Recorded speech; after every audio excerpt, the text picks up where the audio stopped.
పాలమూరు రంగారెడ్డి పేరే లేదు ఈ యాక్ట్ లో. మరణ శాసనం అనేది ఇది, తెలంగాణ రాష్ట్రానికి మరణ శాసనం అనేది ఇది. అసలు యాక్ట్ లో పాలమూరు రంగారెడ్డి లేదు. మిగతా 5-6 ప్రాజెక్టులు ఉన్నాయి. దీనికి జాతీయ ఎట్లా ఇస్తుంది కేంద్ర ప్రభుత్వం? అనుమతులు ఏ విధంగా ఇస్తుంది? ఇవాళ పాలమూరు రంగారెడ్డి అని వీళ్ళు వాళ్ళు చెప్తున్నారు వీళ్ళు. కేసీఆర్ అనే మూర్ఖుడు ఈ యాక్ట్ బాగా 80,000 పుస్తకాలు చదివినావు నువ్వు. ఇది చదివిన లేదా నువ్వు? కాంగ్రెస్ పార్టీ చేసిన తప్పిదాన్ని కేసీఆర్ అనే ముఖ్యమంత్రి ఉన్నప్పుడు ఎందుకు బయట పెట్టలేకపోయాడు?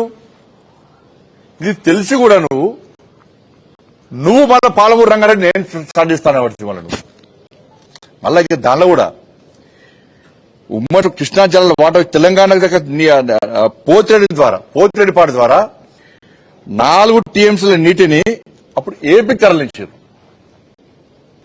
4 టీఎంసీల నీటిని పోతిరెడ్డిపాడు ద్వారా. దాంతో పాటు ఒక సంవత్సరం పాటు 7 టీఎంసీ పంపారు. అప్పుడు ఇదే అన్యాయం. అప్పుడు వీళ్ళు అడ్డుకోలే, వాళ్ళు అడ్డుకోలే. 60 టీఎంసీల కృష్ణా నీటితో మన వాటా అసలు వాడుకోలే.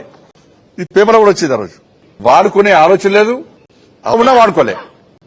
దీనికి కుంటి సాకు చెప్తారు. మళ్ళా కేసీఆర్ ఏమన్నప్పుడు కేసీఆర్ బాపు, తెలంగాణకు బాపు కదా అప్పుడు. పాపం కొత్త తెలంగాణ రాష్ట్రం మాకు గాంధీ మాత్రం చూడలే, కేసీఆర్ చూసినాం బాపు అని కూడా పిలుచుకున్నాం మనం.